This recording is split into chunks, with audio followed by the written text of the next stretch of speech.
প্রতি বছর 29শে সেপ্টেম্বর বিশ্ব হার্ট দিবস, ওয়ার্ল্ড হার্ট ডে আমরা পালন করি। প্রতি বছর সারা পৃথিবীর হৃদরোগ বিশেষজ্ঞগণ বিশ্ব হার্ট দিবসে বক্তব্য রাখে। প্রতি বছর একটা স্লোগান তৈরি হয় যাতে মানুষকে সচেতন করা যায় এই হৃদরোগ সম্পর্কে। তারপরেও সারা পৃথিবীতে নন কমিউনিকেবল ডিজিজের মধ্যে হৃদরোগ নাম্বার 1 কিলার ডিজিজ, তারপরে ক্যান্সার। তো হৃদরোগের বর্তমান যে চিত্র, বাংলাদেশে তার ভয়াবহ অবস্থা বিরাজ করছে। আশঙ্কাজনক হারে হৃদরোগ বৃদ্ধি পাচ্ছে। আমরা প্রতিনিয়ত বিভিন্ন বয়সের হৃদরোগী পাই, তাদের সঙ্গে কথা বলি, তাদের রিস্ক ফ্যাক্টরগুলো দেখি, তাদের বয়স দেখি। বাংলাদেশের প্রেক্ষাপটে একটা জেনেটিক ফ্যাক্টর হয়তো কাজ করে এশিয়ানদের মধ্যে, সাউথ এশিয়ান, বিশেষ করে বাংলাদেশে 20, 25, 30 থেকে শুরু করে বয়স্ক রোগী 50, 60, 70 ঊর্ধ্ব সবাই পাই। কিন্তু এতটা ইয়াং গ্রুপ আমরা পাই, এটা আসলে খুবই একটা দুশ্চিন্তার বিষয়। সবার ক্ষেত্রে যে রিস্ক ফ্যাক্টর আছে সেগুলো পাই না। ডায়াবেটিস নাই, উচ্চ রক্তচাপ নাই, বা স্থূলতা নাই, ওবেসিটি নাই। সব কিছু মিলেই মনে হয় যে একটা নির্দোষ মানুষ হৃদরোগে আক্রান্ত। তো সেই রোগীর যখন দেখি তার পরিবারের মধ্যে যে দুশ্চিন্তা, আমি অবাক হয়ে যাই।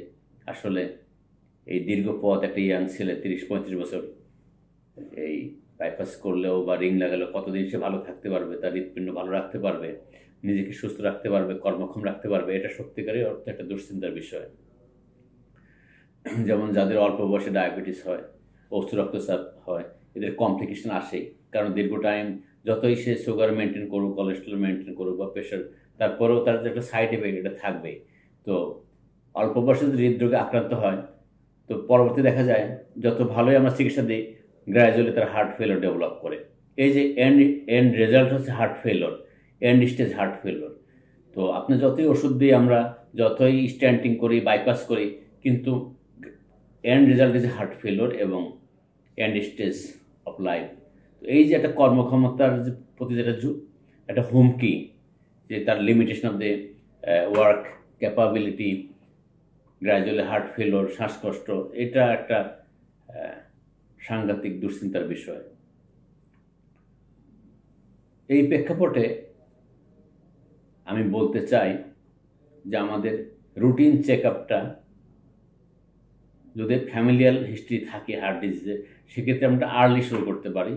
ইভেন বিলো 40-তে আমরা শুরু করতে পারি, যে ফ্যামিলির যাদের হার্টের অসুখ আছে, বাবা মা বা ফাদারের ফ্যামিলি, মাদার ফ্যামিলি, সেই সমস্ত রিস্ক ফ্যাক্টর ফ্যামিলিগুলোকে যদি আমরা অনেক আগের থেকেই খাদ্যের ব্যাপারে সচেতন থাকি, এবং বিশেষ করে ফিজিক্যাল ওয়ার্ক, যদি নিয়মিত ফিজিক্যাল ওয়ার্ক করি এবং রুটিন চেক আপ করি রিস্ক ফ্যাক্টরগুলো, lipid profile, blood sugar, kidney function, thyroid function, এগুলো যদি মানে চেক আপ করা যায়, তাহলে হয়তো আর্লি ডিটেকশন এবং আর্লি প্রিভেনশনে যাওয়া যায়।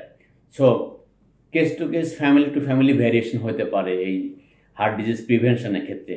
তারপরও আমি বলবো, যেহেতু আমাদের দেশে আমরা কার্বোহাইড্রেট বেশি গ্রহণ করি, ভাত রুটি, পাশাপাশি আমাদের রেড মিট খাওয়ার অভ্যাস আছে একটু, যেহেতু আমাদের দেশে অনেক গবাদি পশু চাষ হয়, গরু, খাসি, এগুলো ব্যাপারে, এবং অতিরিক্ত সয়াবিন তেলও আমাদের ইদানিং অভ্যাস হয়েছে। সব ক্ষেত্রেই অতিরিক্ত তেল খাওয়ার অভ্যাস আছে, এটা থেকে বেরিয়ে আসতে হবে।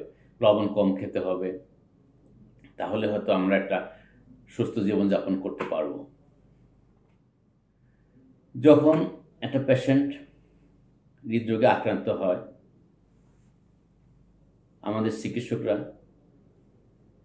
অনেক গুরুত্ব সহকারে, যখন একটা ডায়াবেটিস পেশেন্ট আসবে বা উচ্চ রক্তচাপ নিয়ে আসবে বা শ্বাসকষ্ট, দেখতে হবে যে কার্ডিয়াক ফাংশন ঠিক আছে কিনা, রিস্ক ফ্যাক্টরগুলো দেখে দেওয়া উচিত।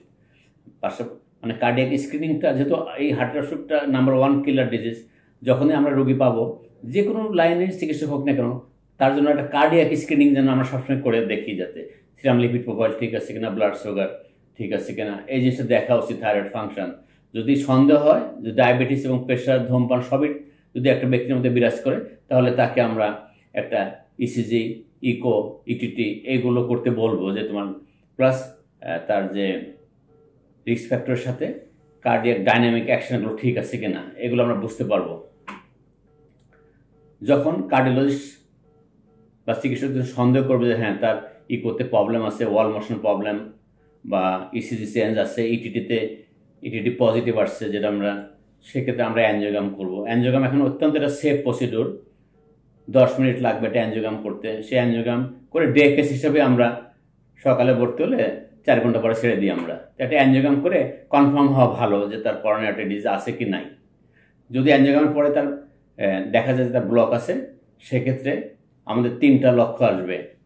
যে ব্লকের মাত্রা যদি কম থাকে তাহলে হয়তো মেডিকেশন ওষুধে ঠিক করব, আর যদি 1-2টা সিম্পল ব্লক থাকে তাহলে আমরা স্ট্যান্ডিং করব, আর যদি একাধিক ব্লক থাকে, অস্টিওপক্সিয়াল ব্লক থাকে, স্ট্যান্ডিং করে দীর্ঘ মেয়াদি রেজাল্ট যদি ভালো না আনা যায়, ডিফিউজ ডিজিজ থাকে, সেক্ষেত্রে বাইপাস সার্জারি একটা গুড অপশন।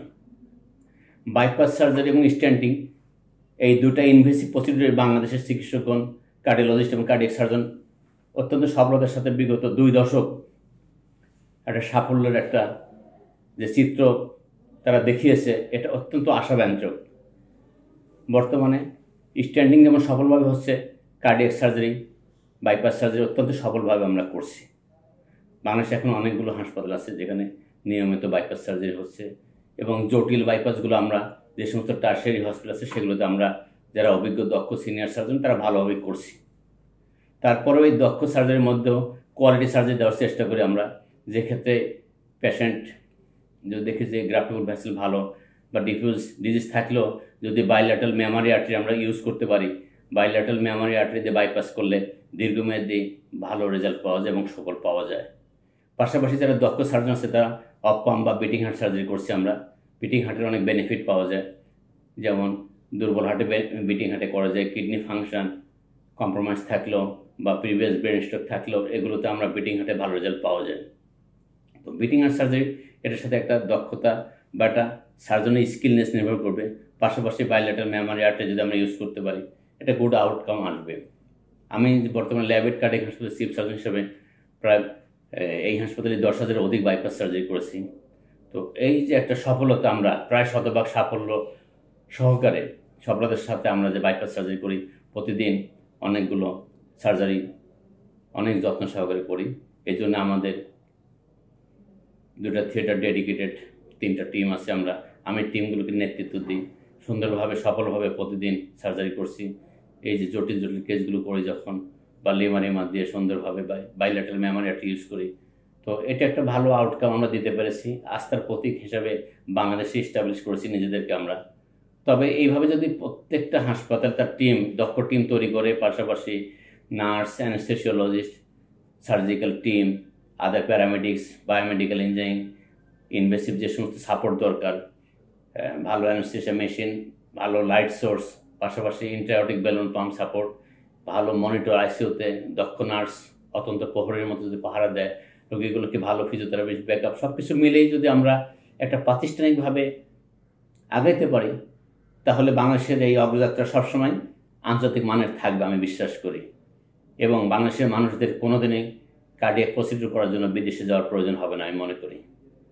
তাই আমার বাংলাদেশের মানুষের প্রতি আমার অনুরোধ থাকবে, যেহেতু হার্ট ডিজিজ নাম্বার 1 কিলার ডিজিজ, আপনারা প্রত্যেকটা পরিবারের সদস্যরাই সচেতন হন, খাদ্যাভ্যাস প্রতি মনোযোগী হন, এবং নিয়মিত ফিজিক্যাল এক্সারসাইজ 40 মিনিট হাঁটার যে অভ্যাস, অথবা ট্রেডমিলে 40 মিনিট হাঁটবেন।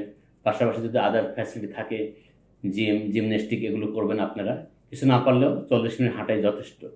আর কার্বোহাইড্রেট ইনটেক কমাতে হবে, তেল, চর্বি, ঘি, মাখন, গরু, খাসি যে সমস্ত রেড মিট এগুলো কমায় ফেলতে হবে, রক্তের চর্বি নিয়ন্ত্রণ রাখতে হবে, এবং প্রেশার, ডায়াবেটিস নিয়ন্ত্রণ রাখলেই আমরা দীর্ঘদিন সুস্থ জীবনযাপন করতে পারবো।